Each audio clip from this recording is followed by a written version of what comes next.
सबको नमस्ते। आज हमारा जो आरंभ हो रहा है वो है तृतीय समोल्लास। तृतीय समोल्लास में ऋषि ने क्या है कि कैसे पढ़ना है और कैसे पढ़ाना है और क्या क्या पढ़ना है और क्या क्या पढ़ाना है, ये सब बातों का ऋषि ने मेंशन किया है चैप्टर 3 में। तो चैप्टर 3 हम शुरू करते हैं अब। तो चैप्टर 3 में कैसे पढ़ना और पढ़ाना उसके प्रकार लिखते हैं। वो कहते हैं कि संतानों को उत्तम विद्या, शिक्षा, गुण, कर्म और स्वभाव रूप आभूषणों का धारण कराना माता पिता, आचार्य और संबंधियों का मुख्य कर्म है। तो आभूषण का मतलब होता है ऑर्नामेंट्स। कैसे ऑर्नामेंट्स उनको देना है? तो ऑर्नामेंट्स या ऋषि ने कहा है, अच्छे ऑर्नामेंट्स वही होते हैं जो उत्तम विद्या, अच्छी विद्या, अच्छे गुण देना, अच्छे कर्मों में उनको लगाना, उनका स्वभाव अच्छा करना। फिर आगे लिखते हैं, सोने, चांदी, माणिक, मोती, मूंगा आदि रत्नों से युक्त आभूषणों के धारण करने से मनुष्य का आत्मा सुभूषित कभी नहीं हो सकता। क्यों? क्योंकि आभूषणों के धारण करने से केवल देह अभिमान, विषय आसक्ति और चोर आदि का भय तथा मृत्यु का भी संभव है। संसार में देखने में आता है कि आभूषणों के योग से बालक आदि को का मृत्यु दृष्टों के हाथ से होता है। तो ऋषि कहते हैं कि जो स्टूडेंट्स होते हैं, ब्रह्मचारी उसमें रहते हैं, उनको आप आभूषण नहीं धारण कराओ। क्यों? क्योंकि कि अगर वो आभूषण धारण करते उनके अंदर एक अहंकार आ जाता है, घमंड आ जाता है कि मेरे पास अच्छी चेन है, मैंने ये पहना है, मैंने ये पहना है, मेरे पास ये सब है। आज तो खैर बहुत सुविधाएं हैं। ये बता सकते हैं कि मेरे पास फोन्स हैं, अच्छे अच्छे फोन्स हैं। दिखाने में अपने दूसरे दोस्तों को दिखा सकते हैं कि मेरे पास देखो आईफोन है, आईफोन का टॉप ऑफ द रेंज है, या गैलेक्सी सीरीज का टॉप ऑफ द रेंज है, वटेवर जो भी है उनका है, तो दिखा सकते हैं। उससे क्या होगा, उनका अभिमान बढ़ता है बच्चों का। जब अभिमान वगैरह बढ़ता है तो उससे क्या होता है, उसमें विषय आसक्ति आती है। विषय आसक्ति यानी कि विषय जो होते हैं कि आपको जो संसार की तरफ खींचते हैं। यानी कि जैसे विषय हुआ कि मुझे मीठा खाना है, तो मीठा खाने के लिए उसमें मुझे ऐसे ऐसे खाना खाना है, ये सब उसमें आसक्ति आ जाती है। उसमें फंस जाता है, छोड़ नहीं सकता वो। और ब्रह्मचारी के लिए तब सबसे बड़ी बात बताई गई है कि उसको ये सब चीज छोड़ना चाहिए। जब उसके पास ये हो जाते हैं तो क्या होता है कि अ, संसार में जो आज आप देख भी रहे हो, संसार की बात तो छोड़, हमारे विक्टोरिया में ही देख लो आप। क्राइम जिस रेट से चल रहा है, तो क्राइम में क्या होता है, क्राइम में ये बात आ जाती है कि वो आपसे छीन के ले जाएंगे या काट देंगे। कईयों के गले कटे हैं, कईयों के हाथ कट गए हैं अंगूठी वगैरह निकालने में, ये सब हुआ है। यहाँ पर दूसरी बात होती है कि यहाँ पे मर्डर भी हो रहे हैं, अब तो बच्चे कर रहे हैं और यंगस्टर्स ही कर रहे हैं इसमें ज्यादा ज्यादा। बहुत कम बड़ों का ये आ रहा है, young young crime, youth crime में ज्यादा आ रहा है ये। तो ये बात यही हो कि उनमें उत्तम विद्या नहीं आई है, ना ही उनके गुण अच्छे हुए, उत्तम गुण मिले उनको। तो ये माता पिता के लिए बताया गया कि ये माता पिता, आचार्य और जितने संबंधी उनके फैमिली मेंबर्स हैं, जितने रिलेशंस हैं, रिलेटिव्स हैं, उनका काम होता है कि उनको सिखाना।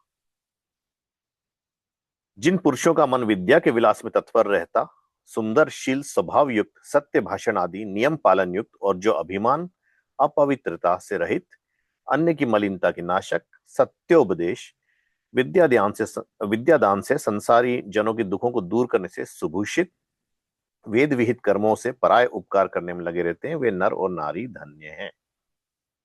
तो किसके लिए बताया गया कि पुरुष, या केवल पुरुषों का मन, पुरुष से मतलब मेल नहीं है यहाँ पे। पुरुष का मतलब होता है कि ह्यूमंस की बात हो रही है यहाँ पे। तो जिन ह्यूमंस का विद्या में होता है, लोग विद्या के विलास में, यानी विद्या ही सीखना चाहते हैं, उनका मन उसमें फंसा रहता हो, जानना चाहते हैं कि ये क्यों हो रहा है, कैसे हो रहा है। एग्जाम्पल, आज हम सबके घर में या लगभग गवर्नमेंट एडवर्टाइज कर रही, गवर्नमेंट हमको दे रही है हीट पंप वाले हीटर, वाटर हीटर्स। क्यों दे रही है? कि हम इलेक्ट्रिसिटी की अभी हमको भरना कम पड़ेगा, वो ज्यादा एफिशिएंटली वर्क करते हैं कंपेयर टू जो डायरेक्ट गैस वाले थे या डायरेक्ट इलेक्ट्रिक वाले आप लोगे, उसके हिसाब से एफिशिएंट ये हैं। पर कैसे वर्क करते हैं, कैसे जानना है, कैसे चलता है, ये सब जानने की बात होती है। तो हम लगा तो लेते हैं, अब लगा है, चल रहा है, कैसे चलता है, कैसे काम करता है वो। कैसे वो एटमॉस्फेयर से एब्जॉर्ब करता है, उसको कंप्रेस करता है, गैस में करता है, गैस में हीट बढ़ती है। This is basic science, physics से उस प्रॉपर्टी पे चलता है वो। तो जो हीट होती है वो गैस कंप्रेशन में जो हीट जनरेट होती है वही वाटर में चली जाती है। ऐसे ऐसी चीजें जानना, यानी कि विद्या के विलास में, विद्या कैसे हर एक चीज में जानना, क्यों ऐसा होता है, क्यों ऐसा होता है। हम क्या करते हैं, वो छोड़ के हम दूसरे उसमें चले जाते हैं कि अच्छा मेरे पास हीट पंप है, क्यों, क्योंकि अभी ट्रेंड चल रहा है। और अच्छा है कि नहीं है वो बात हम नहीं देखते, हमको खाली वो चाहिए।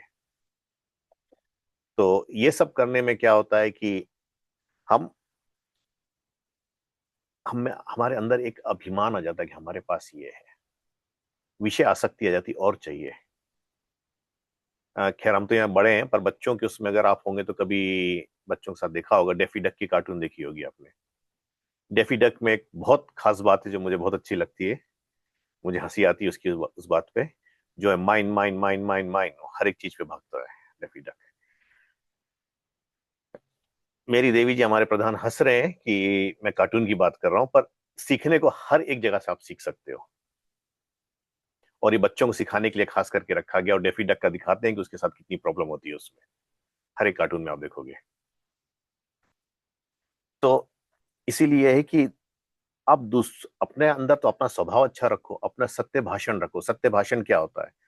सत्य भाषण होता है कि आप के मन में जो विचार आया, यानी कि आम आपने देखा, खाया, का वो हरे कलर का आम था, पर मीठा नहीं था, अभी खट्टा है, अभी पका नहीं है पूरा। पर आपको किसी ने दिया था तो उन्होंने पूछा कैसे है। सपोज मेरे घर पे, मैं एग्जांपल अपना दे रहा हूँ, वैसे होता नहीं पर मैं दे रहा हूँ अपना बना के। सपोज मेरी देवी जी ने मुझे आम काट के दिया, ये लो आम लाए खाओ। अब मैंने खाया तो खट्टा था, मुझे खट्टा पसंद नहीं है। तो उन्होंने पूछा कैसा लगा।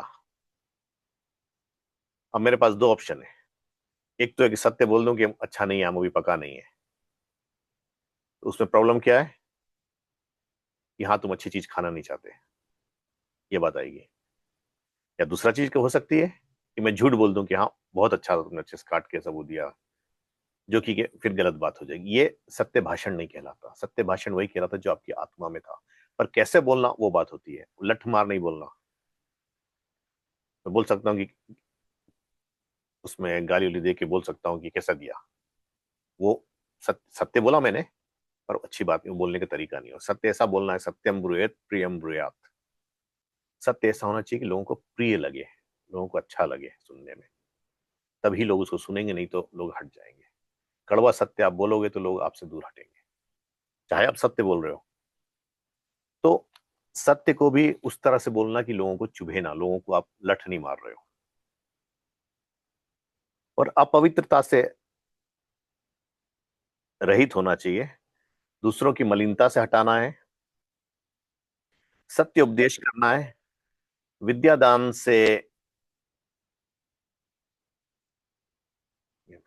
विद्यादान से संसारी जनों के सुख के दुखों को दूर करना और सुखों को लाना, वेद विहित कर्मों से पराय उपकार करने में तत्पर रहते हैं। ये वैसे वैसे पुरुष होते हैं, इनको पुरुष कहा गया, इनके द्वारा ही विद्या ग्रहण की जा सकती है या देना चाहिए। अब आगे बताते हैं कि इसलिए 8 वर्ष के हों तभी लड़कों को लड़कों की और लड़कियों को लड़कियों की पाठशाला में भेज देवे। जो अध्यापक पुरुष व स्त्री दुराचारी या दुष्ट आचारी हो उनसे शिक्षा ना दिलावे, किंतु जो पूर्ण विद्या युक्त धार्मिक हो वे ही पढ़ाने की शिक्षा देने के योग्य है।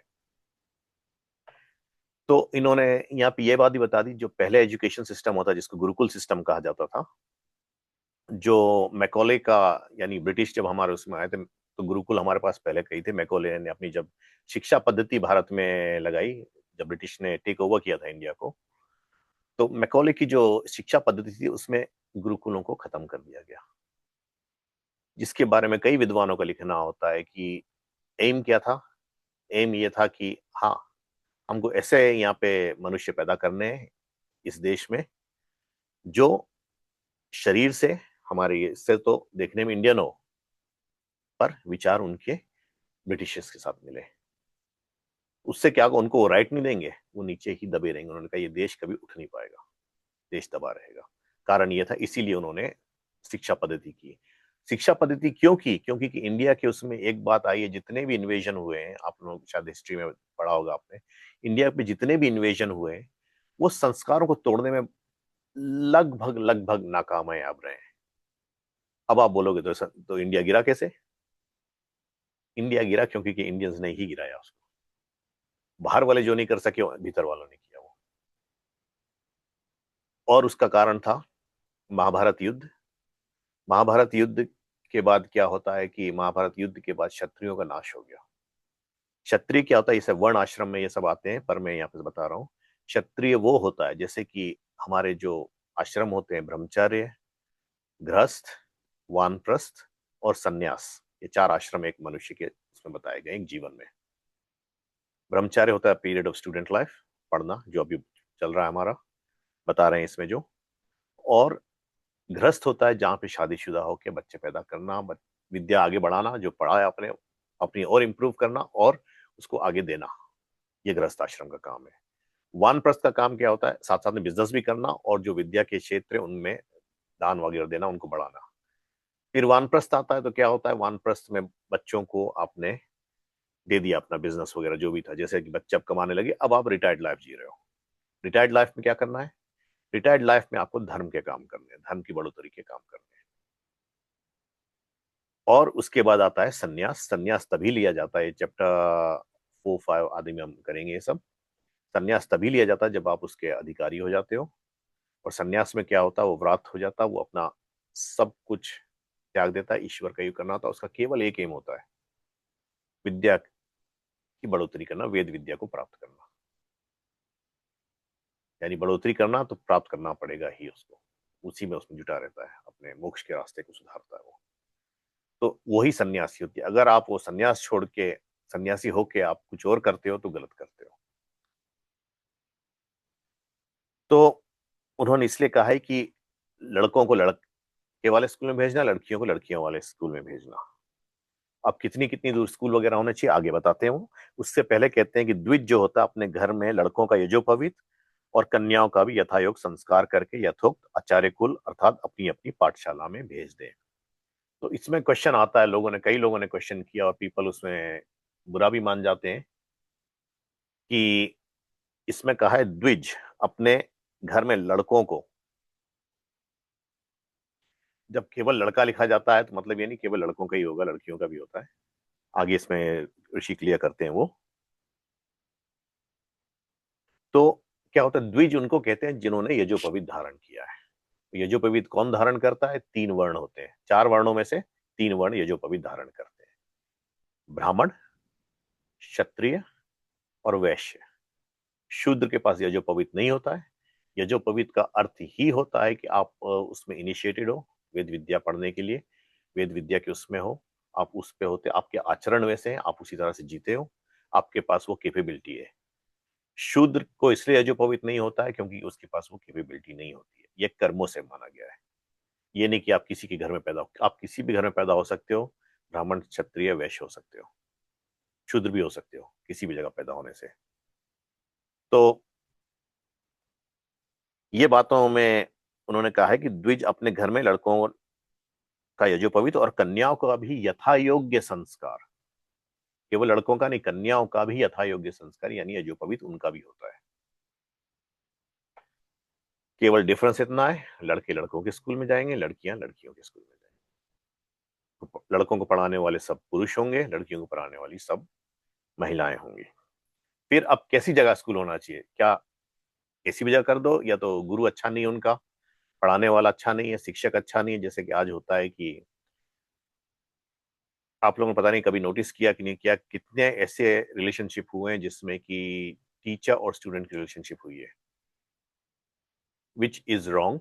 ये होना नहीं चाहिए, क्योंकि टीचर हमेशा, गुरु हमेशा पिता तुल्य देखा गया है लड़कों के लिए, या अगर पुरुष है तो, और या फीमेल है तो माता तुल्य देखी गई है, चाहे आपसे एज में छोटी भी हो, उसको वही इज्जत दी जाती है। तो ये बातें जब हमने छोड़ दी, हमारे आचरण गिरे, तो हमारा पतन आया। तो कहते हैं विद्या पढ़ने का स्थान एकांत देश में होना चाहिए, और लड़के और लड़कियों की पाठशाला 2 कोश एक दूसरे से होनी चाहिए। डिस्टेंस भी उतनी बता दी गई है कि उतनी उतनी उनको डिस्टेंस रखनी, 2 पॉइंट समथिंग किलोमीटर कुछ है कोश का, तो वो उतनी डिस्टेंस कम से कम होनी चाहिए, कम से कम, और एकांत स्थान में, यानी कि रोज की भीड़ भाड़ नहीं हो, लोग भी उसमें फंसे नहीं। उसका कारण ये है कि उनके पास डिस्टर्बेंस नहीं होगा, विषय आसक्ति नहीं आएगी उसमें, वो ये नहीं फंसेंगे कि हमको देखेंगे, जैसे आज होता है ना, हमने देखा, अरे बहुत सुंदर गाड़ी जा रही है, हमको भी चाहिए गाड़ी, तो स्टूडेंट देखेगा क्या बोलेगा, मुझे भी चाहिए।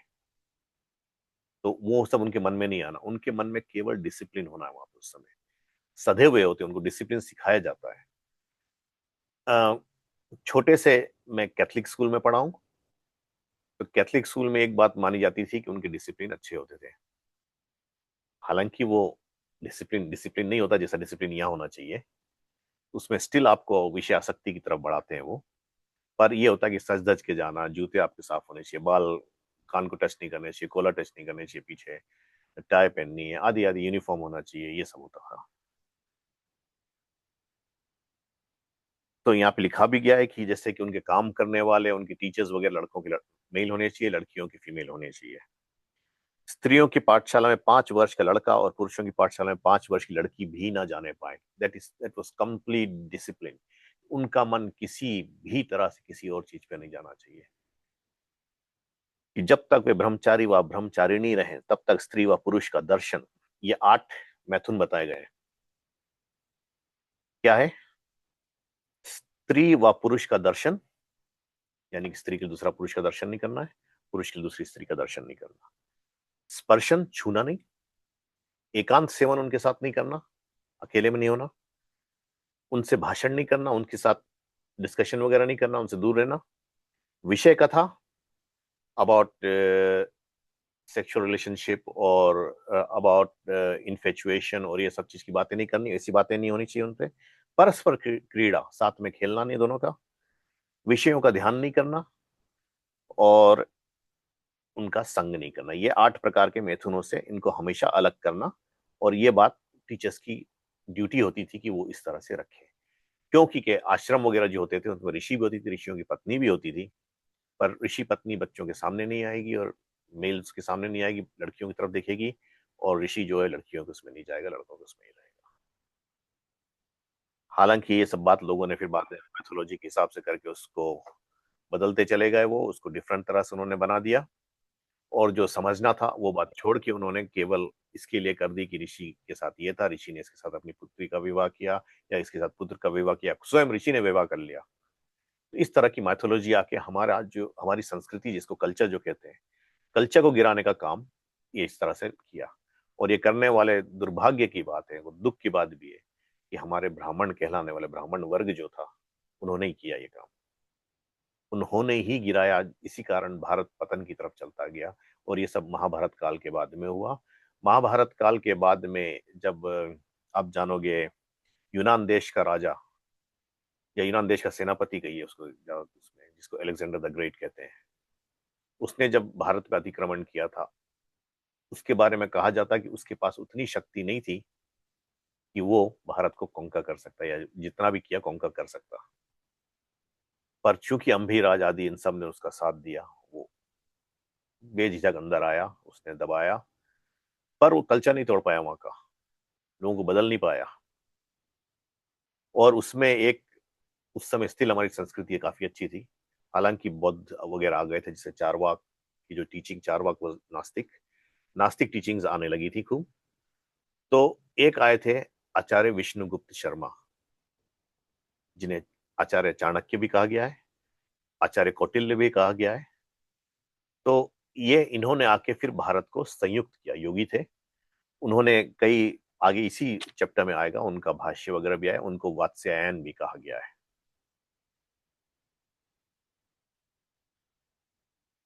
इसलिए से कहा कि ये 8 प्रकार के मैथुनों से अलग रहे, और अध्यापक लोग इनको देखें, जिससे उत्तम विद्या, शिक्षा, शील, स्वभाव, शरीर और आत्मा के बलयुक्त होकर आनंद को नित्य बढ़ा पाए। क्यों? हमारी कमजोरी कहाँ से आती है? कमजोरी आती है जब हमारा वीर स्खलन होता है, कमजोरी आती है हमारे खान पीन बदलते हैं, कमजोरी आती है हमारा डिसिप्लिन खत्म होता है, कमजोरी आती है, डिसिप्लिन मतलब कि जो आपकी दिनचर्या, सवेरे उठना, जल्दी उठना, ईश्वर का ध्यान करना, व्यायाम करना, अच्छा खाना, वो सब छोड़ के हमने जब डिसिप्लिन छोड़ा, यानी कि एग्जाम्पल, किसी को कहिए हार्ट प्रॉब्लम कॉमन है आजकल बहुत। तो हार्ट प्रॉब्लम में क्या होता है कि आपको किस तरह का खाना खाना है, तो वो बताते हैं कि आपको खाने से परहेज करना, इस तरह का खाना खाना है। अब डिसिप्लिन से आप कुछ दिन करो, फिर डिसिप्लिन तोड़ना शुरू कर दो, क्या होगा? आपकी हेल्थ अच्छी होगी? नहीं होगी। क्यों? क्योंकि आपकी डिसिप्लिन थी, आप एक्सरसाइज कर रहे थे, खाना अच्छा खा रहे थे, और जो जो मेडिसिन आपको डॉक्टर्स ने बताई वो मेडिसिन ले रहे थे। आपने बाकी छोड़ दिया, केवल मेडिसिन पे रुक गए, तो भी अच्छा नहीं होने वाला। या मेडिसिन छोड़ दी, बाकी चीज पे रुक गए, तो भी अच्छा नहीं होने वाला। जैसा बताया गया, आपका डिसिप्लिन जो सेट किया गया, आपकी जो दिनचर्या सेट की, जो नियम सेट किया गया, उसमें चलना है। पाठशालाओं से एक योजन अर्थात 4 कोस दूर ग्राम व नगर रहे, यानी कि उतनी दूर सिटी या टाउन से उतनी दूर उनकी पाठशालाएं होनी चाहिए। सबको तुल्य वस्त्र, खान पान, आसन दिए जाएं, चाहे वह राजकुमार व राजकुमारी हो, चाहे दरिद्र के संतान हो, सबको तपस्वी होना चाहिए। उनके माता पिता अपने संतानों से व संतान अपने माता पिताओं से ना मिल सके, और किसी प्रकार का पत्र व्यवहार एक दूसरे से कर सके, जिससे संसारी चिंता से रहित होकर केवल विद्या बढ़ाने की चिंता रखे। जब भ्रमण को जाएं तब उनके साथ अध्यापक रहे, जिससे किसी प्रकार की कुचेष्टा न कर सके, न आलस्य प्रमाद करें। चाहे आप राजा के पुत्र हो या पुत्री हो, चाहे आप कोई झाड़ू लगाने वाले के हो, या कोई किसान के हो, या कुछ भी हो, गरीब से गरीब हो सकते हो, धनी से धनी हो सकते हो, पर सबको एक डिसिप्लिन में रहना है वहां पे। अपने माता पिता से कांटेक्ट बिल्कुल नहीं होता उनका उस समय, ना तो आप पत्र व्यवहार कर सकते हैं, ना कुछ कर सकते हैं, यानी कि कंप्लीटली जैसे आपकी संतान है ही नहीं। माता पिता हालांकि आश्रमों को देते थे, तो ये तप इसलिए कहा गया था कि ये तप जो है केवल माता पिता को नहीं करना, ये तप बच्चे करते तो करते हैं, ब्रह्मचारी और ब्रह्मचारिणी तो करेंगे ही, माता पिता भी साथ में तपते थे इसके लिए। इसीलिए संतान उस समय अच्छी होती थी। राजा जो होता था सर्वगुण संपन्न होता था, हर एक चीज जाता, चाहे वो शास्त्र विद्या हो, चाहे वो शस्त्र विद्या हो, चाहे वो घर के काम करने वाली बात हो, चाहे नीचे क्लीनिंग वाली बात हो, चाहे कुछ और चीज में जाए हो, किसी में जाए, वो हर एक चीज जानता था। वातावरण के बारे में जानना, गार्डनिंग करनी है, राज चलाना है, राजनीति जाननी, और राजा हर एक चीज में पारंगत होता था। इसीलिए जब वो न्याय देता था, तो न्याय में उसको गड़बड़ नहीं होती थी, सत्य भाषण तो था ही उनमें। इसीलिए जो देश था आर्यव्रत, उसका न्याय बहुत बड़ा माना गया है। विक्रमादित्य तक में, विक्रमादित्य को इसलिए कहा गया, जो माइथोलॉजी में आता भी है कि विक्रमादित्य ऐसे राजा हुआ है, न्यायपूर्ण राजा हुआ है। उसके उसमें आता है कि उसका सिंहासन ऐसा था कि उस पर जो बैठता था वो कभी झूठ बोलता ही नहीं था, न्याय करता था हमेशा। हालांकि ये सब बात सिंहासन के उसमें नहीं है कि सत्य बात है, पर वो विक्रमादित्य न्यायपूर्वक राजा था। उसी तरह से कई हुए हैं, जनक आदि कई अनगिनत जनक हुए हैं। रघु आदि उस समय से देखते आ जाओ आप, महाराज इक्ष्वाकु से जो आर्यव्रत का पहला राजा था शुरू हुआ था, तब से लेके आते आते चलते आए। फिर जब उन्होंने गड़बड़ करनी शुरू की, गलत चीजों में आने लगे, ब्राह्मणों ने गलत सिखाना शुरू कर दिया, क्षत्रिय खत्म हो गए महाभारत के बाद, यानी कि ब्राह्मण को जो दंड का डर था वो हट गया, कि गलत करेंगे तो दंड देगा राजा, क्योंकि वो भी पढ़ा लिखा होता था। ये बात वर्ण आश्रम में जब आगे चलेंगे तो वर्ण आश्रम समझाऊंगा मैं इसको। इसका अभिप्राय यह है कि राज नियम और जाति नियम होना चाहिए कि 5वें अथवा 8वें वर्ष से आगे लड़के और लड़कियों को घर में ना रख सके, पाठशाला में आवाज भेज दें। सीधी बात है। Education was compulsory. जैसे यहाँ पे ऑस्ट्रेलिया में एजुकेशन कंपलसरी है, आपको पढ़ाना है, खाली इतना अंतर कि आप घर से भी पढ़ा सकते हो। यहाँ पे, वहां पे था कि आप 5 इयर्स हुए, 5 इयर्स के बाद भेजना है, मैक्सिमम 8 इयर्स तक आप रख सकते हो अपनी संतान को घर पे। उसके बाद अगर रखा तो आपको दंड मिलेगा, पनिशमेंट मिलेगा। इसलिए वहां पे यज्ञोपवीत होता था उनका। और अब यहाँ सुन लीजिए, जिन्होंने कहा है कि शूद्रों का यज्ञोपवीत कभी नहीं होता, ये गलत बात, ये डिस्क्रिमिनेशन, तो सुन लीजिए। प्रथम, लड़कों का यज्ञोपवीत घर में हो। घर में माता पिता करते, क्यों? ब्राह्मण क्षत्रिय वैश्य हो तब आप कर सकते हो, क्योंकि आप पढ़े लिखे हो, आप वो जानने वाले हो। शूद्र हो तो शूद्र उनको कहा जाता है जिन्होंने वेद विद्या नहीं पढ़ी है, तो वो यज्ञोपवीत नहीं कर सकते। अपने बच्चों का कैसे करेंगे? और दूसरा, पाठशाला में आचार्य कुल में हो। एक उपनयन संस्कार होता है, एक वेदारंभ संस्कार होता है। संस्कार विधि में देख ले, एक माता पिता करते हैं, एक आचार्य करता है। जो आचार्य कुल में जब चले जाते हैं, आचार्य को कांतेवासी कहा गया उनको, यानी कि जैसे माँ अपने गर्भ में बच्चों को रखती है, आचार्य अपने शिष्यों को उस तरह से गर्भ में रखता है। जैसे कि माँ अपने सब कोशिश करती है कि उसका बच्चा हेल्थी निकले, उसका बच्चा अच्छा हो, तो बच्चे के लिए वो क्या करती है, खाना पीना अपना अच्छा रखेगी, आचरण अच्छा रखेगी। उसी तरह से आचार्य की ड्यूटी होती थी कि वो उस तरह से अपना आचरण रखे जिससे कि उसके स्टूडेंट्स उसको देख के उससे सीख सके। तो उनको क्या होता है फिर, अर्थ के साथ माता पिता व अध्यापक अपने लड़का लड़कियों को अर्थ सहित गायत्री मंत्र का उपदेश कर दे। ये एक मिथ्या बात बीच में चली थी, जब मैं फीजी में था तो हम ये बहुत सुनते थे कि लड़कियों को गायत्री मंत्र बोलने का अधिकार नहीं है। कुछ कुछ लोगों की भ्रांतियां थी, और खैर इंडिया में अभी भी काफी लोग मानते हैं ये बात कि स्त्री गायत्री मंत्र नहीं बोल सकती। पहले ये आया था कि केवल आर्य गायत्री मंत्र बोल सकता है, कोई और नहीं बोल सकता। वो भी गलत बात है। हर एक के लिए है, लड़कियों और लड़कियों दोनों के लिए है वो। उसका अर्थ के साथ यानी मीनिंग के साथ सिखाना गायत्री मंत्र को। गायत्री मंत्र के बारे में थोड़ी साइंस की हमने फर्स्ट चैप्टर में की थी, प्रथम समूलास के साथ। इसमें उसका मीनिंग लेते हैं। तो पहले 3 व्याहृति जो होती है, ओम भूर भुवा स्वा। ओम तो ईश्वर का नाम हो गया। ओम की व्याख्या प्रथम उसमें हमने पढ़ ली थी, ऋषि ने की है। तो भू भुवा और स्वा, ये 3 जो हुए। तो भू का है भूरिति व प्राणा, यानी कि वो समस्त जगत का प्राण है, सब प्राणों का आधार है। उसके बिना प्राण ठहर नहीं सकता, इसलिए उसी परमेश्वर को भू कहा गया है। भुविरत्यपान, तो जो अपान जो होता है, इसलिए उसको भुव कहा गया है। यानी कि जो सब दुखों से रहित, जिसके संग से जीव सब दुखों से छूट जाते हैं, इसलिए उस परमेश्वर का नाम भुव है। कैसे छूट, अब देखिए इसको आप सांसों में ले लीजिए। हालांकि एक भ्रांति है कि लोग कहते हैं जब सांस अंदर ली जाती है उसको प्राण कहा उन्होंने, प्राण, हालांकि वो नहीं होता है।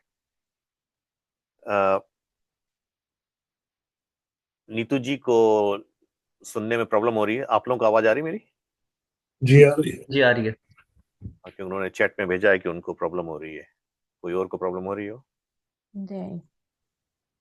नीतू जी, आपने अपना ऑडियो ऑन किया था? हमको सुनाई नहीं दे रहा, वो निकल गई खैर। ओके। तो खैर एनीवे, तो ये होता है कि जो प्राण की बात हम कर रहे थे, प्राण हम क्या कहते हैं कि हमने सांस बाहर निकाली वो प्राण हो गया। प्राण वो नहीं होता है। सॉरी, सांस जो अंदर ली वो प्राण हो गया, वो नहीं होता है। प्राण होता है जो नीचे से ऊपर जाने वाले वायु होती है, उसको प्राण कहते हैं। हमारा सेंटर कहाँ है? हमारे सेंटर नाभि कहलाती है। नाभि क्यों कहलाती है? कि उसी से माँ से जुड़ता है बच्चा, उसी के द्वारा उसको सब कुछ मिलता है। और नाभि अगर आपकी गड़बड़ हो जाएगी, जिसको कि हमारी, मैं नहीं जानता इंडिया में क्या बोलते हैं, बट फीजी में उसको कहते हैं नाड़ा उखड़ गया। नाड़ा उखड़ जाने पे जो पेट दर्द होता है, आपको डायरिया होनी शुरू होगी, प्रॉब्लम्स आएंगी। तो वो सब जो होता है तो वो कहलाता है कि नाड़ा उखड़ गया, उसको कहते हैं फीजी में। इंडिया में मुझे पता नहीं, इंडिया शायद। में धरण कहते हैं, धरण टिक गई ऐसे बोलते हैं। क्या कहते हैं, सॉरी, धरण? धरण, वो जो नाभि की शायद कोई पता नहीं नस वगैरह होती है वो हिल जाती है फिर ऐसे हाँ, कुछ। वो हिल जाती है, हाँ ठीक है। तो उसको आप व्यायाम से ठीक कर सकते हो, बेसिकली सिटअप्स वगैरह करने से, या तो पैर वगैरह नाप के उसके हिसाब से आपके पैर पे मार के ठीक किया जाता है। खैर वो अलग बात है। तो प्राण इसको कहते हैं कि हमारा जो नीचे से ऊपर गया, बाहर गया, उसको प्राण कहते हैं। यानी कि वो फिर दूसरा होता है भुआ, अपान। अपान का मतलब होता है जो हमने अंदर या नीचे की ओर ले गए। तो अपान को इसलिए सुख देने वाला कहा गया है कि जब आप प्राण देते हो, एक शक्ति का संचार करता है वो, आप देखिएगा। जब भी आप ब्रीद इन ब्रीद आउट, जब कस के सांस अंदर लेते हैं, लंग्स को भरते हैं, तो आप देख रहे हैं एक शक्ति का संचार आता है आप में। प्राणायाम करोगे आप अपने आप ये महसूस कर लोगे। उसके बाद आता है स्वरिति व्यानाहा, जो नानाविध जगत में व्यापक होकर सबको धारण करता है, इसलिए उस परमेश्वर का नाम स्व है। और स्व कहते हैं उसको, हम क्या कहते हैं, व्यान कहते हैं उसको। व्यान वो होता है जो नाभि के उसके चारों ओर घूमने वाला प्राण अंदर जो हमारा चल रहा है, यानी एक तरह से समझ लो पूरे शरीर में जो घूम रहा है। हालांकि अलग है वो, पर मैं सिंपल से समझा रहा हूँ। वो हम जब प्राणों की बात करेंगे कि 10 प्राण क्या आते हैं, उसमें आगे समझेंगे वो बात। तो अभी सिंपल के लिए समझ लें कि वो जो अंदर घूम रहा है, अंदर चला रहा है, हवा जो एक चीज को दे रहा है, हमारे ब्लड में वगैरह सब में जा रहा है, तो वो सब की बात हो गई कि वो स्वाय से। इसलिए ईश्वर, ईश्वर को ये तीनों कहते हैं। क्या? ओम है जो रक्षा करता है, समस्त जगत का रक्षक है। भू क्या है? भू है वो जो कि के समस्त जगत का प्राण है वो। अगर ईश्वर ना हो तो हमारे पास प्राण नहीं है, हमारे पास we won't have our life. भुवा सब दुखों को दूर करने वाला, he is the one, he is just a metaphor, he she जो बोलना चाहें आप उसको, ही इज द वन कि हमारे को जो दुख होते हैं, the problems we face in all, he is the one who is the power कि हमारे वो दुख दूर करता है। और स्वा सब सुखों का दाता, ही is the one who gives us happiness. ये 3 व्याहृति कहलाती है। 33 अरण्यक से ऋषि ने इसमें दिए।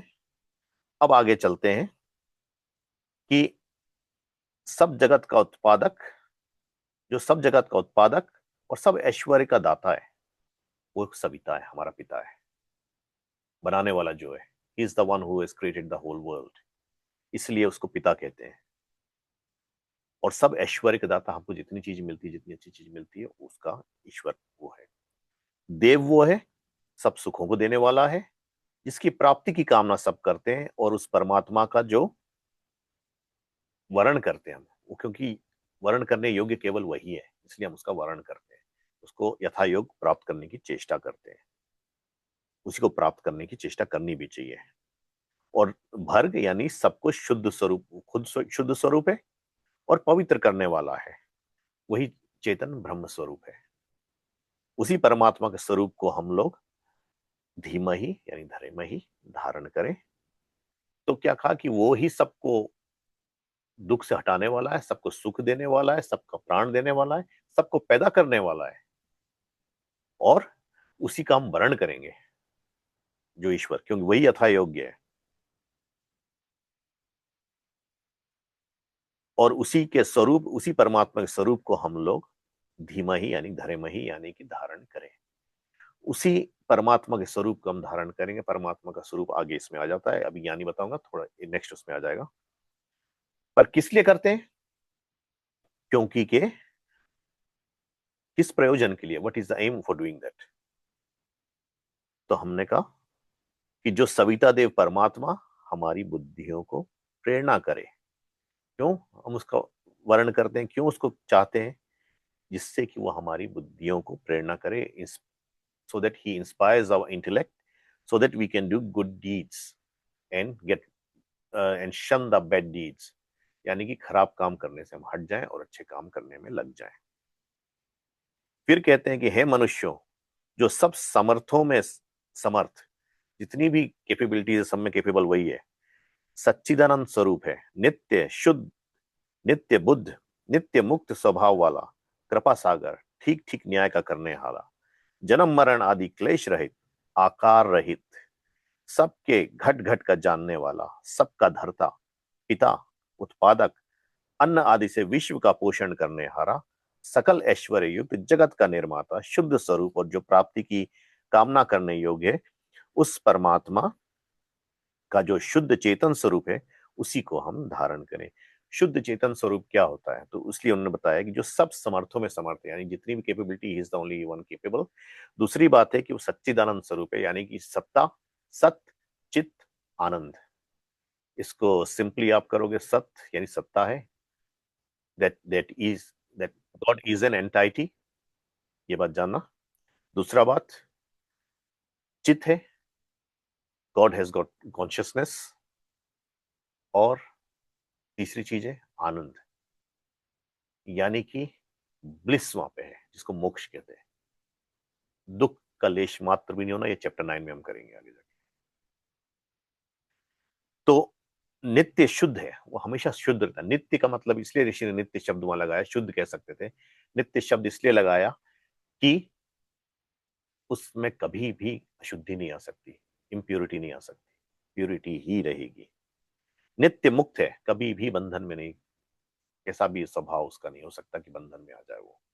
चाहे आप 1 किलो लड्डू चढ़ाओ, चाहे 2 किलो लड्डू चढ़ाओ, चाहे गुलाब जामुन चढ़ाओ, चाहे रसगुल्ला चढ़ाओ, चाहे जलेबी चढ़ाओ, चाहे जो चाहो आप कर लो, चाहे पैसा चढ़ाओ, वो कभी फंसने वाला नहीं, उसको आप बांध ही नहीं सकते।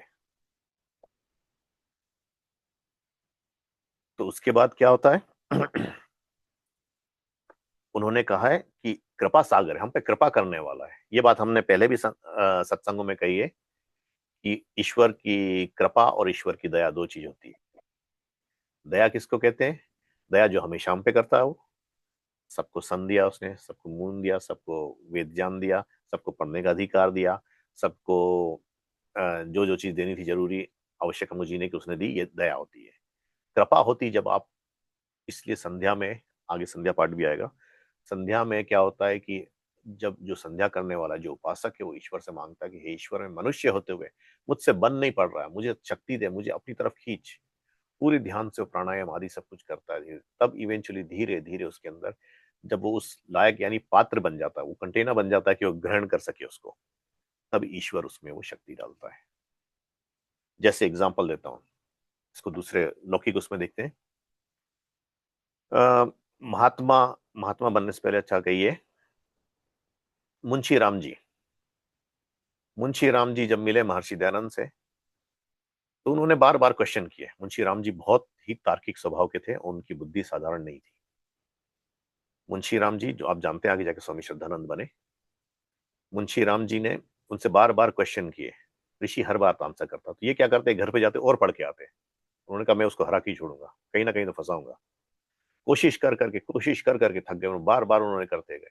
इवेंचुअली जब उनके पास क्वेश्चंस खत्म हो गए कई बार से करने पे, तो कहते हैं महाराज आपने मेरे सब प्रश्नों का उत्तर तो दे दिया है, पर मैं फिर भी ईश्वर को मानने वाला नहीं। एथिस्ट थे। तो उन्होंने कहा कि मैं भगवान को क्यों मानूं, नहीं मानने वाला। तो ऋषि ने मुस्कुरा के उनसे सीधा कहा कि मेरा काम था तुम्हारे ये सब जो शंकाएं थी उसका निवारण करना। जो ईश्वर को मानना है, ईश्वर की उपासना में जाना, वो मेरे हाथ में नहीं, वो किसी और के हाथ में। वो जब चाहेगा तुम उसमें आओगे। और आगे आप सब देख सकते हैं, जान सकते हैं, उनके बारे में पढ़ा है आपने, हमने स्पीचेस भी कई लोगों ने बोली है उनके बारे में। तो आपने देखा है कि जब वो स्वामी श्रद्धानंद से पहले महात्मा मुंशी राम बने, उन्होंने सब कुछ अपना सर्वस्व दे दिया। और जब संन्यास लिया तो स्वामी श्रद्धानंद बने। गुरुकुल कांगड़ी एक एग्जाम्पल है, उन्होंने शुरू किया था। और यहां तक हुआ कि उन्होंने सर्वस्व दे दिया, मतलब अपने धन संपत्ति तो दी, अपने प्राण भी दिए उन्होंने। ये विश्वास उनका था ईश्वर पे। और जब ईश्वर ने ही वो कृपा की थी, इसको कृपा कहते हैं। और फिर कहा है कि ठीक ठीक न्याय का करने आया। ईश्वर कभी भी अपना न्याय बदलता नहीं, न्याय ही करता। आपने जैसा किया वैसा ही मिलेगा।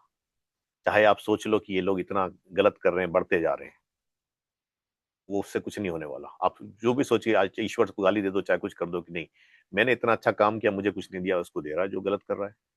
तो जब जब जैसा जैसा कर्म था, जब जब किया था, ये कर्म के उसमें आगे इसी उसमें हम लोग चलेंगे। तब ये बात मैंने कहा था, सती मूले तद्विपा को जातिरायु भोगा को मैं एक्सप्लेन करूंगा। वो शायद पूरा आधा घंटे का एक सेशन पूरा वही हो जाएगा। तो इसीलिए वो न्याय करने वाला है। उसके बाद है कि वो जन्म मरण आदि क्लेश रहित है, आकार रहित है। ना तो जन्म लेता है, ना तो वो उसका मरण होता है, पर आकार भी नहीं है उसका। ये नहीं कह सकते कि वो इस आकार में आने का मतलब ये होता है कि किसी चीज में बंध गया, किसी में फंस गया है, लिमिटेशंस आ गए उसमें। सबके घट घट का जानने वाला, क्योंकि कि वो सर्वव्यापक है, हर एक जगह जो चीज जहां पे जो होती है वहां पहले से ही पहुंचा होता है ईश्वर, इसलिए जानता है सब। सबका धरता है, अ, पिता है, उत्पादक है। देखिए कई लोग कहते हैं ईश्वर ही करता है, ऋषि ने कहीं करता नहीं कहा ईश्वर को। इसमें आत्माओं का जो काम होता है उसका करता ईश्वर नहीं है, वो आत्मा ही है। करता हालांकि है ईश्वर की, सृष्टि की उत्पत्ति करना वगैरह, ये उसका सामर्थ्य जो है, पर वो सबका धरता है, धारण करने वाला है सबको। बेस वही है। सबके सबका पिता है क्योंकि उत्पन्न करने वाला है, उत्पादक है वो। अन्न आदि से विश्व का पोषण करने हारा है, सकल ऐश्वर्य युक्त है, जगत का निर्माता है, शुद्ध स्वरूप है। और जिसकी प्राप्ति की कामना करनी चाहिए वो ही ईश्वर है। उसी शुद्ध चेतन स्वरूप ईश्वर को हम धारण करें। इस प्रयोजन के लिए वह परमेश्वर हमारे आत्मा व बुद्धियों का अंतर्मीय स्वरूप हमको दुष्ट आचार, अधर्म युक्त मार्ग से हटाकर श्रेष्ठ आचार, सत्य मार्ग पे लाए। उसको छोड़कर दूसरे किसी वस्तु का ध्यान हम नहीं करें, क्योंकि जो ना कोई इसके तुल्य ना अधिक है, वही हमारा पिता, राजा, न्यायाधीश और सब दुखों का देने हारा है। हम एक मंत्र बोलते हैं ईश्वर स्तुति प्रार्थना उपासना में, ओम विश्वानि देव सवितर दुरितानि परासुव यद भद्रं तन्य आसुव। हे ईश्वर, आप प्राप्त कीजिए। कैसे प्राप्त कीजिए? ईश्वर ऋषि के भाष्य और दूसरी भाषाएं जो मिलती हैं आपको आम आर्य समाजी पुस्तकों में, वो अलग बात है। ऋषि ने अपने भाष्य में लिखा, आप प्राप्त कीजिए, प्राप्त होइए, प्राप्त होजिए। क्यों? क्या है? सबका धर्ता वही है, सबका बेस वही है। कृपा तभी करेगा वो जब आपके अंदर व्याप्त है। वो बाहर दूर से कृपा करेगा तो उसकी कृपा लिमिटेड हो जाएगी, वो नहीं हो सकती। तो कहते हैं कि दुष्ट गुणों से हमको दूर कर दे प्रभु, अच्छे गुण हमको पकड़ा दे। ले तू वो गुण। कैसे ले?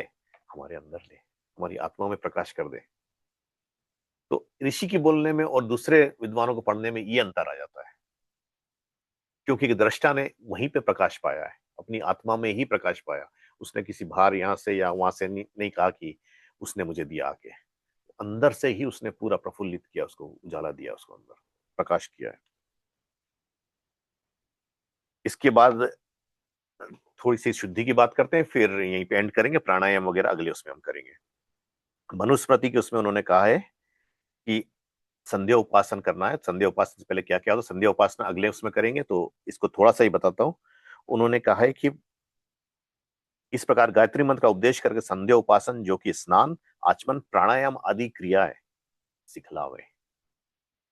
प्रथम स्नान इसलिए कि जिससे शरीर के बाह्य अवयवों की शुद्धि और आरोग्य आदि होते हैं, यानी कि नहाना, अपने आप को साफ रखना, नहाना धोना, ये सब की इट इज वेरी इंपॉर्टेंट। अगर आप नहीं करोगे, बीमार हो गए, उसमें पसीना में हो गए, आप खेल रहे हो, मिट्टी लगी है, तो वो सब साफ करने के लिए पानी से ऐसा होता है। जल से आप शरीर को साफ कर सकते हो।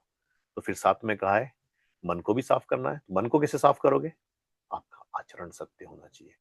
मन में जो आया है वही जियोगे, यानी कि मन में बुरे विचार नहीं आने चाहिए, अच्छे विचार जो आए उसी पे अपना आचरण रखना। यानी ये नहीं करना कि आप किसी को पसंद तो करते नहीं, पर सामने मिले, अरे बहुत दिन हो गए मिले नहीं, आपको इतना मिस किया मैंने आपको, ये बातें सत्य आचरण नहीं है, ये असत्य आचरण है। सत्य आचरण किसी से दुश्मनी नहीं रखो। इसमें मैं इसलिए कह रहा हूं, और इसमें दो लोगों की स्माइल भी मैंने देखी, इसमें एशनी जी और हमारी प्रधान की, दोनों की हंसी नहीं रुक रही इसमें, तो आशा करता हूँ कि आप लोग वो नहीं करते। सूरज जी की नहीं दिखी, सूरज जी को सुना सूरज जी करते हैं। बाद में हंसे आप लोगों को देख के। तो सत्य आचरण से मन, विद्या और तप। तप की परिभाषा योग में महर्षि पतंजलि ने दी है, जिसको महर्षि व्यास ने भाष्य के अपने भाष्य में लिखते हैं। क्या लिखते हैं? तपो द्वंद्व सहनम। तप क्या है? द्वंद्व जो होते हैं, यानी कि सर्दी है, गर्मी है, भूख है, प्यास है, आदि आदि, प्रश्न से, थकान है, ऐसे दोनों के जो द्वंद्व होते हैं साथ साथ वाले, उन सबको सहना, पर ईश्वर की उपासना ना छोड़ना, वो तप कहलाता है। तप का मतलब ये नहीं कि आप हिमालय में चले गए, कहा कि एक पैर पे खड़े या जमीन में गड़ गए, इतना सिर निकाल के आप तपस्या, वो तप नहीं होता। वो तो आप शारीरिक कष्ट कर रहे हो, या उल्टे सीधे आसन में हो गए, उल्टा शीर्षासन करके बैठ गए, कह रहे हैं कि हम तप कर रहे, वो तप नहीं है। ये सब बातें आगे आएंगी, इसी समलास में आगे आएंगी। तो इसलिए वो कहते हैं कि सब प्रकार के कष्ट भी सह के धर्म के अनुष्ठान से ही, धर्म का ही अनुष्ठान करना, उसे जीवात्मा ज्ञान अर्थात पृथ्वी से लेकर परमेश्वर पर्यंत पदार्थों के विवेक से, यानी योग से बुद्धि दृढ़ निश्चय पवित्र होता है। इसलिए कहा है कि खाने से पहले नहाना जरूर चाहिए, अपने आप को साफ करना चाहिए, एटलीस्ट पानी वगैरह ना हो तो हाथ मुंह तो धोए ही धोए खाने से पहले। यहाँ से प्राणायाम है दूसरा, इसको यहीं छोड़ते हैं, प्राणायाम आज नहीं बताऊंगा मैं, इसको यहाँ हम एंड करते हैं ये सेशन को। अगले उसमें हम प्राणायाम पे जाएंगे। प्राणायाम थोड़ा, केवल प्राणायाम ही कर पाएंगे अगले उसमें, अगर इतना ही हमको सेशन करना है, क्योंकि कि मैं उसमें थोड़ा योग लाऊंगा, योग दर्शन से काफी कुछ लेके आएंगे हम उसमें। और जो भ्रांतियां प्राणायाम के बारे में अभी प्रचलित है, वो सबको भी थोड़ा थोड़ा कवर करेंगे उसमें।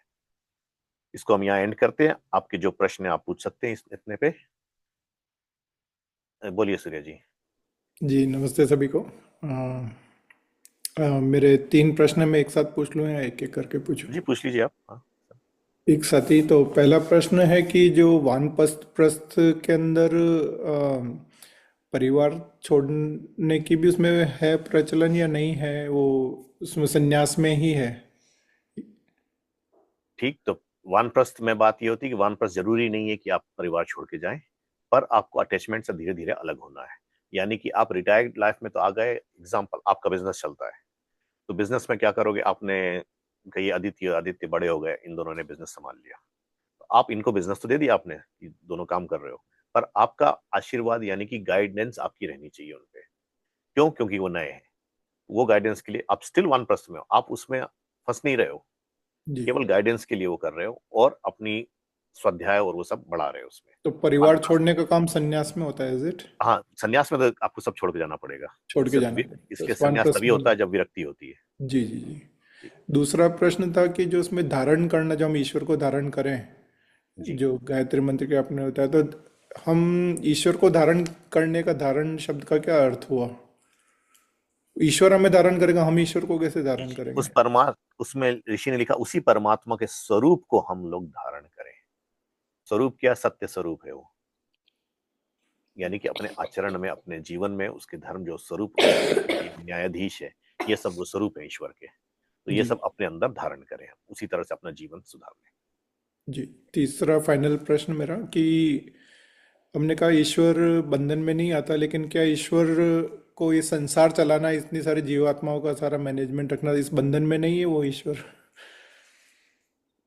संसार कल को कहते हैं कि मैं बंधन से बाहर हूँ, मेरे को कल से संसार नहीं संभालना है, लोगों का हिसाब किताब नहीं रखना है, कल ईश्वर कहना चाहे तो छोड़ दे। बंधन की परिभाषा दी गई है कि आप किसी चीज में फंस गए, जैसे कि एग्जाम्पल, एक छोटा उदाहरण देते हैं, आवरण। आपने अपने ऊपर पर्दा कर लिया, काला पर्दा कर दिया, and you can't see outside. तो बाहर धूप निकली है, आपको लग रहा है रात है, क्योंकि आपने पूरा पर्दा करके रखा है। ये एक आवरण, एक बंधन ही है आपका। दूसरा, ईश्वर को ऐसा बंधन कभी नहीं हो सकता, वो हमेशा मुक्त है। दूसरी बात है कि संसार चलाने की बात उसकी है कि उसका सामर्थ्य है, उसकी कैपेबिलिटी हो। कैपेबिलिटी कितनी है? जिसने जैसा किया उसको वैसा ही देना है। और दूसरी बात है कि जो चीज हम प्राप्त करने की इच्छा करते हैं, आगे ईश्वर की इच्छा किसको कहते हैं, ईशान किसको कहते हैं, वो भी आगे आएगा, इसमें अभी कवर नहीं करते। पर हमारी इच्छा होती है, इच्छा की परिभाषा ये है कि जो चीज हमको प्राप्त नहीं, उसको प्राप्त करना, उसको इच्छा कहते हैं। नहीं, लेकिन डेफिनेशन तो बाउंड हो गई ना, संसार के बिना ईश्वर के हाँ हाँ, आप एग्जिस्टेंस भी सुनिए तो नहीं है। पूरा। तो बाउंड की बात हुई, इच्छा होगी। अब जैसे इच्छा आपकी है, एग्जाम्पल, इच्छा है आपकी कि आपको लैंड क्रूजर खरीदना है, 4 wheel drive, king of 4 wheel drive, very good. तो आपकी इच्छा ही तो, क्योंकि आपके पास प्राप्त नहीं है अभी वो, तो आपकी इच्छा ही, तो उसमें क्या हुआ, आपके पास एक बंधन आया। कैसा बंधन आया? कि उतना पैसा हमको रखना है कि वो खरीद सके।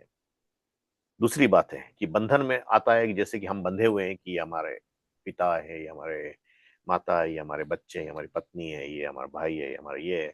वो बंधनों में कभी नहीं फंस सकता वो, उसके जैसा कोई नहीं है। दूसरी बात है कि उसके शिष्य कहते हैं कि ईश्वर, जो माइथोलॉजी में आप पढ़ोगे तो ईश्वर को भी कहते हैं कि लोगों ने बांध दिया, ईश्वर को भी दौड़े आना पड़ा, तो वो नहीं आ सकता, उससे बंध ही नहीं सकता वो। आप बांध ही नहीं सकते। बांध उसको सकते हो जिसके पास चीज प्राप्त नहीं हो, जिसके पास लिमिटेशंस हो, उसके पास लिमिटेशंस नहीं है। जी, धन्यवाद। सेकंड, भावना जी का हाथ उठा था।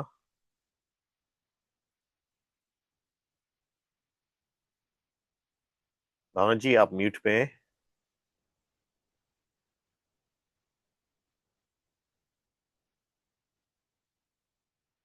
तो चलिए, वो शायद खुशील जी बोलिए।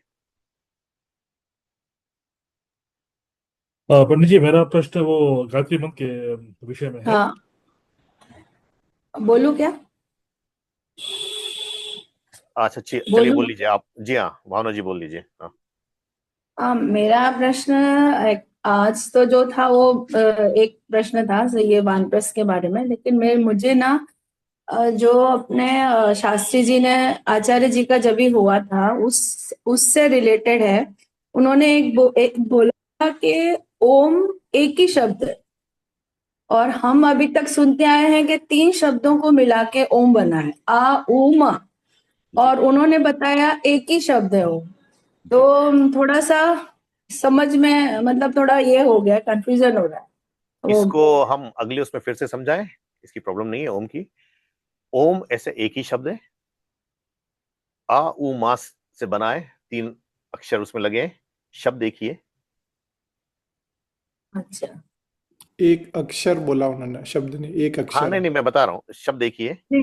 अक्षर भी, अक्षर का अर्थ होता है जो शर नहीं होता, जो खरता नहीं है। ओम ऐसी चीज वर्ड। है जो कभी खर नहीं सकती। जी हाँ, नहीं वर्ड नहीं, अक्षर का अर्थ होता है जो खरता नहीं है।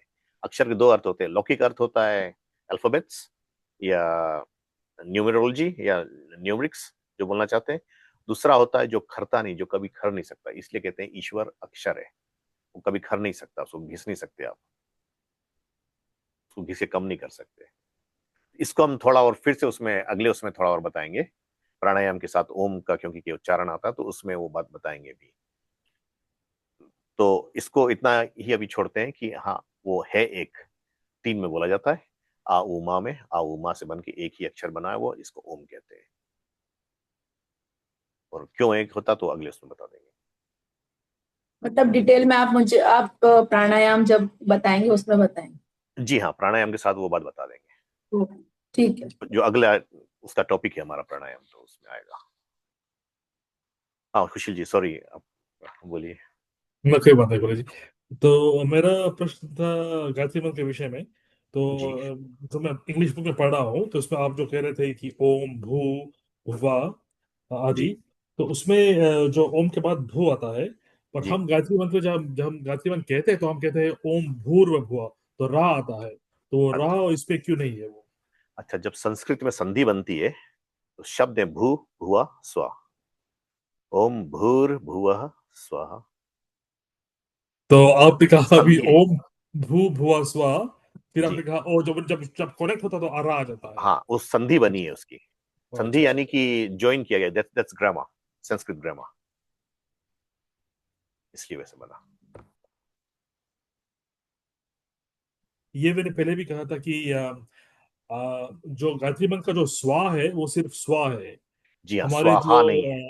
आहुति का जो है वो स्वाहा है। जी तो हाँ, हम वो कई स्वाहा बार, है और ये स्वाहा है। जी, तो हम कई बार सुनते हैं हमारी भी जो नित्य अग्निहोत्री होती है हवन में, तो मेंबर्स कभी कभी स्वाहा कहते हैं, ओम भूर्भुवः भुवः जी हाँ। स्वाहा, विच इज गलत। कभी हम जो गीत भी गाते हैं गायत्री जी मंत्र का, उसमें भी ओम भूर्भुवः स्वाहा, जो स्वाहा है it is reserve for the आहुति, नॉट फॉर द मंत्र जी।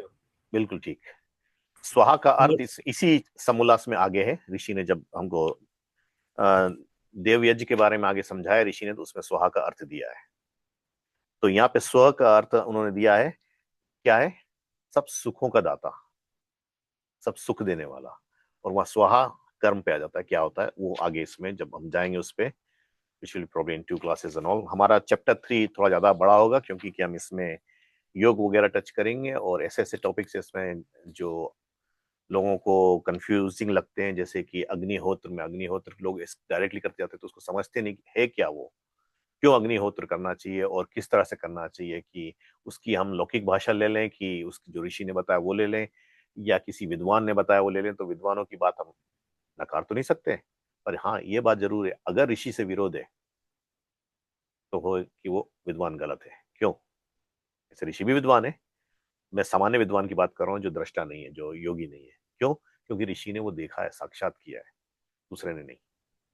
उसी तरह से वेद जो है, वेद का अगर ऑपोजिट में ऋषि बताता है तो ऋषि दयानंद स्वयं लिखते हैं, अगर वेद से विरोध में कोई भी भाषा आती है या कोई भी ग्रंथ आता है तो वो त्याज्य है। क्यों? क्योंकि वेद ईश्वरीय वाणी, उसके आगे किसी की वो नहीं है, वो that is our base, that is our thing to learn. हाँ नीतू जी बोलिए। उससे पहले पंडित जी एक लास्ट होना था। हाँ पूछिए। जो फिर गायत्री मंत्र का जो अंत में है जो प्रचोदया है, जी तो हम देखते हैं कि यहाँ पर ता, उसमें ता आता है लास्ट में, तो हम क्या प्रचोदयात कहते हैं कि प्रचोदया कहते हैं, कहना देखिए, चाहिए? ता में जब नीचे हलंत आ जाता है, किसी भी शब्द में संस्कृत में हलंत आता है, प्रचोदयात, एक होता है पूरा था, ये आधा था है, आधा बोलने की बात है। जैसे विद्या, द में हलंत है, वी द या, दा में हलंत है, आधा दा बोलना है वो। तो ओके। संस्कृत में क्या होता है कि उसको एक तरह से आधा बोला जाता है, पूरा होता है तो पूरा बोलते हैं उसमें, तो वो हलंत खाली आधा बताने वाला है। तो इन टर्म्स ऑफ प्रोनाउंसिंग हम ता पूरा नहीं बोलेंगे? प्रचोदयात, अच्छा प्रचोदयात नहीं बोलेंगे, प्रचोदयात। अच्छा। धन्यवाद पंडित जी। हाँ नीतू जी। नमस्ते सभी को। भैया क्वेश्चन था मेरा, आपने मतलब बहुत ज्यादा मैं सुन नहीं पाई हूँ, बट आज की क्लास के शुरू में आप बता रहे थे कि बच्चों को कुछ ऐसे महंगी चीजें सब नहीं देना होता। जी तो ऐसे बोलते हैं कि बच्चों को चांदी डालनी चाहिए, उनका मन शांत रहता है, पढ़ाई में लगता है, तो ये चीज कहाँ तक सही है? जी नहीं, ये सब रूढ़ी है, रूढ़ी का अर्थ होता है कि जो चलते आ गया है, किसी ने कहीं बता दिया। जैसे कि एक रूढ़ी है कि बिल्ली ने रास्ता काट दिया, और वो पढ़े लिखे लोग भी मानते हैं। मैं एग्जांपल देता हूँ, एक बहुत अच्छा एग्जांपल है। मेरे भैया का मेडिकल सेंटर था। उस मेडिकल सेंटर में वन ऑफ द डॉक्टर्स, वो एक दिन मेरे साथ लिफ्ट ली उन्होंने। मैंने कहा चलो मैं घर जा रहा हूँ, तुमको ड्रॉप कर दूंगा। तो उन्होंने कहा चलो ड्रॉप कर देना। हम लोग जा रहे थे, और ये कहिए कि एक बिल्ली ने रास्ता, ये फीजी की बात है, बिल्ली ने रास्ता कर दिया, काट दिया। तो इन्होंने क्या किया, जल्दी से सीट अपनी पीछे कर ली। उन्होंने कहा मुझसे पहले तुम गए। उन्होंने कहा मैं बच गया। तो ये सब रूढ़ी चलते आई है, वो बात मान रहे हो। उनका वो था एक विश्वास, पढ़े लिखे हैं, सब कुछ डॉक्टर हैं वो, और फिर भी वो रूढ़ी मानते हुए चल रहे हैं। उसी तरह से आप टीचर्स को देखोगे, टीचर्स ने कह दिया कि नहीं नहीं नहीं, आज का दिन ये। आपको मैं एक इतिहास की बात बताता हूँ। जब इंडिया पे आक्रमण हुआ, मोहम्मद गजनी या गजनवी नाम था उसका, गजनवी। सोमनाथ को, गजनवी, जब उसने सोमनाथ को तोड़ा, सोमनाथ के राजा के पास जो सेना थी, इस मोहम्मद की सेना में वो दम नहीं था। वो केवल पंडितों के कारण वेट करता रह गया कि कब आप अच्छा मुहूर्त दो तो हम जाके लड़ेंगे तो विजय होगी। The whole army just invaded in, बिना लड़े वो जीत के चले गए। और सोमनाथ में खैर दौलत वगैरह निकली, वो अलग बात है, वो उस बात अभी नहीं आता, चैप्टर 11 में ये स्टोरी है। तो ऐसे ऐसी जो रूढ़ीवादी बातें हैं, ये गलत है कि उससे कुछ होता। हाँ, जैसे छोटे बच्चे के गले में कॉपा पहनाया जाता है, ये बात आप मानो, वो साइंस है। उसकी जो क्या आयंस, पढ़ा जाता है, सॉरी? बच्चे के गले में जब टीथिंग स्टार्ट होती है तो उनको कॉपक की हाँ, आयंस ओके। पहनाया जाता था। तो वो कारण ये है कि उनका जो दर्द होता है वो कॉपक खींचता है। That is just science. पर ये कि चांदी लगा दी या वो कर दिया, चांदी, हालांकि चांदी वगैरह में एंटी वेनम प्रॉपर्टीज है, गोल्ड में एंटी वेनम प्रॉपर्टीज है, पर वो पहनने से नहीं, उससे दुख ज्यादा देगा, वो सुख कम देगा। तो हर एक प्रॉपर्टी चीज में कुछ भी आप लोगे तो उसमें अच्छा बुरा दोनों आता है। तो इसलिए बताया कि इसमें बुराई क्या आएगी। एक तो है कि आपके एंटी वेनम प्रॉपर्टीज थोड़े मिलेंगी और ज्यादा नहीं। ये मतलब नहीं कि आपको सांप ने काटा, आपने चांदी पहन रखी तो बच जाओगे, फिर भी हम्म। खैर चढ़ेगा। पर इससे ये होता है कि वो विषय आसक्ति आ जाएगी। जो सबसे बड़ी बात है कि विषय में फंस जाएगा कि इसको ये चाहिए, उसके पास ये भी होना चाहिए, उसके पास है तो मेरे पास भी होना चाहिए, जैसे बच्चे देख के करते हैं। डिसिप्लिन टूट जाएगा उसका, और उसकी जो विद्या की तरफ करके बढ़ के अपने आप को डेवलप करना है, वो नहीं करेगा वो। धन्यवाद जी। और कुछ है? ऋषभ जी, आपके पास कोई प्रश्न था? हाँ, मैं वही म्यूट ओ हाँ, अनम्यूट ऋषभ, कर रहा सॉरी।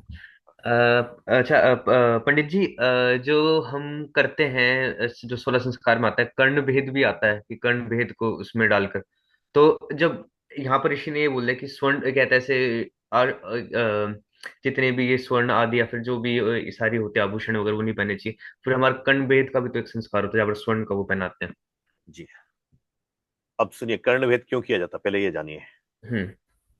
कर्णभेद करने के लिए एक विद्वान से मेरी बात हो रही थी, तो उन्होंने एक्सप्लेन किया ये जो कि आप भूमिका भास्कर में स्वामी विद्यानंद सरस्वती की, उसमें आप ले सकते हो ये। अच्छा। उसमें उन्होंने एक्सप्लेन किया, स्वामी विद्यानंद जी ने। तो क्या उन्होंने एक्सप्लेन किया है कि कर्णभेद आप क्यों यहाँ किया जाता है, यहाँ क्यों नहीं किया जाता, यहाँ क्यों नहीं किया जाता, कहीं और क्यों नहीं किया जाता। आज आप देखोगे लोग मल्टीपल लगा के घूमते हैं, हाँ।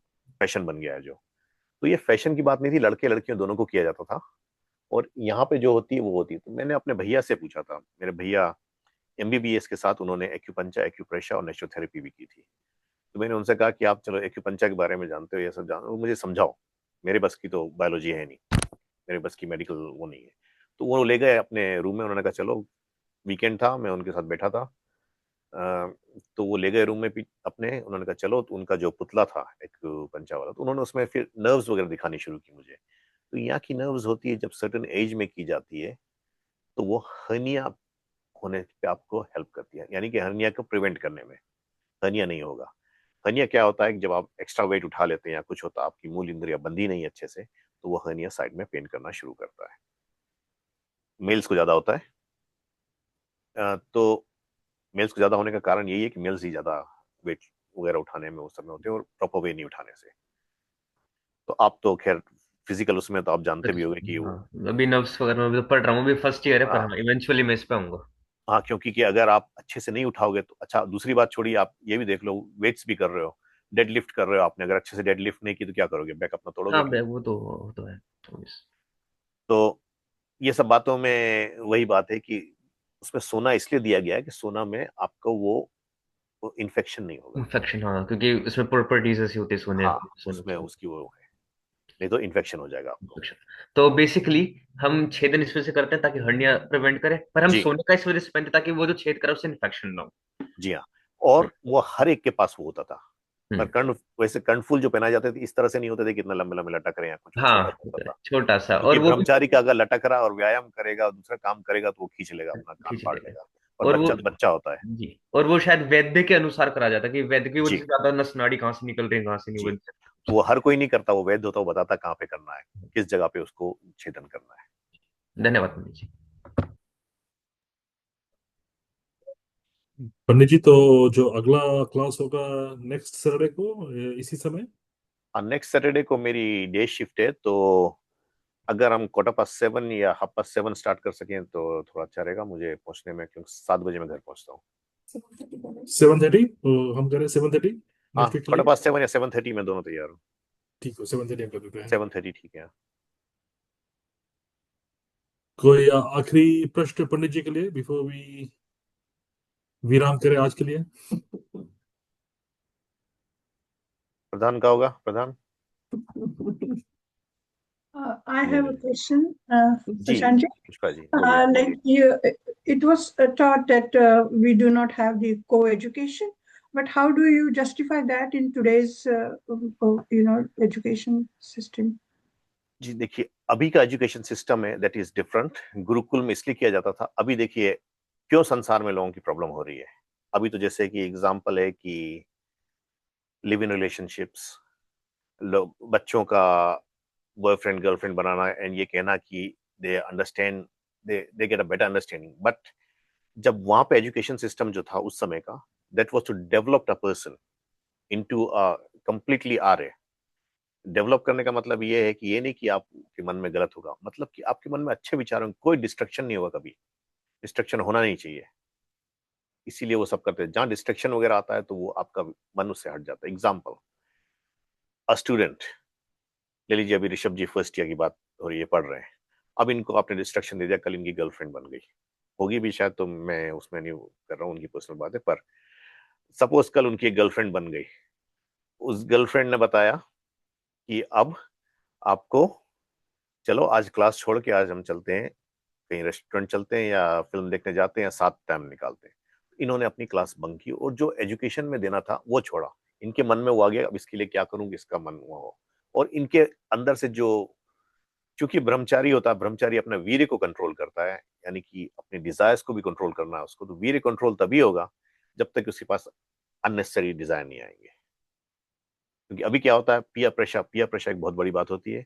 आपने देखा होगा आजकल पियर प्रेशर ये कहते भी हैं, यहाँ तो बहुत ज्यादा होता था। फिर अगर आप, अब थोड़ा कम होने लगा, पर पहले था जैसे कि अगर आप 21 22 कुछ हो गए तो लोग, आपके दोस्त पूछेंगे you are still living with your mom and dad. तो उनके लिए बहुत बड़ी बात होती थी ऑस्ट्रेलिया में वो। अब तो खैर बदल रहा है, अब अफोर्ड नहीं कर पाते इसलिए बदल रहा है, घर नहीं खरीद सकते हैं बच्चे। तो दिस इज व्हाट द को education and all this thing is. पर अभी पॉलिसी ऐसी है, एजुकेशन पॉलिसी, तो आप वो बदल नहीं सकते।